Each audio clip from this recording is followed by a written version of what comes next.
Assalamualaikum warahmatullahi wabarakatuh. Sahabat Naiko Islam, istri Abu Lahab bernama Arwa binti Harb bin Umayyah yang merupakan salah satu penentang kuat bagi Nabi Muhammad SAW. Dia putri dari Harb, pemimpin besar seorang suku Quraisy. Garis keturunan tersebut membuat Ummu Jamil disegani dan menonjol di sukunya. Lalu dia menikahi Abu Lahab.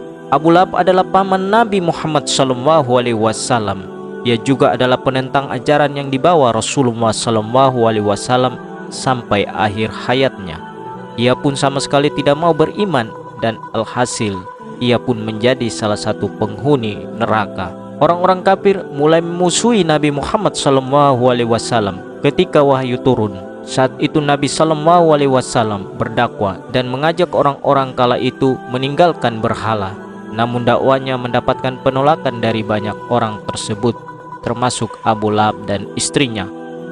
Pasangan ini mendukung perlawanan dan membantu menyakiti Nabi SAW. Ummu Jamil mendesak putranya Utbah dan Utaibah untuk menceraikan putri Nabi Muhammad SAW. Sebelumnya Utaibah menikah putri Nabi SAW yang bernama Ummu Kulsum, sedangkan Utbah menikahi Rugaya. Ummu Jamil juga sempat mengambil batu dan melemparkannya ke arah Nabi Muhammad SAW dengan niat menyakitinya. Ummu Jamil dan Abu Lahab punya 6 anak, yaitu Utbah, Utaibah, Mu'attab, Al-Dura, Al-Uja, dan Khalidah. Perbuatan yang dilakukan Ummu Jamil dan Abu Lahab kepada Nabi Muhammad SAW diabadikan dalam surat Al-Lahab. Dalam Al-Quran, Allah Subhanahu wa Ta'ala mengutuk Abu Lahab dan istrinya. Dalam surah itu disebutkan, kutukan Allah Subhanahu wa Ta'ala telah datang untuk mereka dan tempat mereka adalah di neraka. Allah Subhanahu wa Ta'ala berfirman, binasalah kedua tangan Abu Lahab dan benar-benar binasa dia. Tidaklah berguna baginya hartanya dan apa yang dia usahakan. Kelak dia akan masuk ke dalam api yang bergejolak, neraka, dan begitulah pula istrinya, pembawa kayu bakar, penyebar fitnah. Di lehernya ada tali dari sabut yang dipintal. Quran Surat Al-Lahab ayat 1-5. Banyak riwayat yang menyatakan wafatnya Abu Lahab dan istrinya. Disampaikan bahwa Abu Lahab meninggal setelah peristiwa Perang Badar, di mana dia terjangkit penyakit yang tidak diketahui jenisnya. Namun Abu Lahab sendiri meyakini dia menderita bisul di perut atau juga kolera. Penyakit yang dideritanya menimbulkan bau tak sedap yang membuat siapapun enggan mendekatinya. Bahkan ketika sudah meninggal, dia dikubur hanya dengan batu tanpa ada yang mendekatinya. Sedangkan istrinya, Ummu Jamil, mati saat duduk di atas batu di padang pasir dengan kalung di lehernya. Kalung tersebut dia berjanji menggunakan kalung itu didonasikan untuk menantang Nabi Muhammad SAW.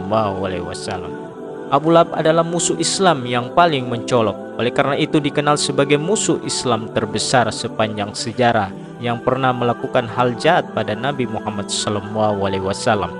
Perbuatan apa saja yang dilakukan Abu Lahab kepada Muhammad SAW?